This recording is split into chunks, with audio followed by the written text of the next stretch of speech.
আমাদের স্থানীয় চতুরঙ্গ মাঠে হয়ে গেল যোগা দিবস উদযাপন। দেখো ছোট ছোট বাচ্চারা সবাই কি সুন্দর করছে।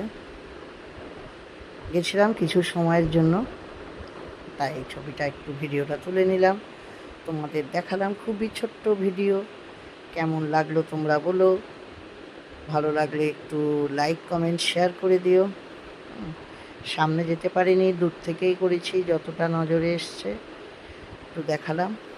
একদম ছোট্ট ভিডিও। যারা যেখান থেকে দেখছো আমার চ্যানেলটাকে লাইক কমেন্ট শেয়ার করে দিও। আর ইউটিউব থেকে দেখলে সাবস্ক্রাইব করে দিও, ফেসবুক থেকে দেখলে ফলো করে দিও। তোমাদের ভালোবাসায় এগিয়ে যেতে পারবো। দেখো কি সুন্দর শারীরিক কসরত করছে। হ্যাঁ, যোগা দিবসের বলে নির্দিষ্ট কোনো দিন হয় না আমার মতে, সব দিনই যোগা করা যেতে পারে। তবু বিশেষ বিশেষ কিছু দিন আমরা কিছু দিন হিসাবে চিহ্নিত করি।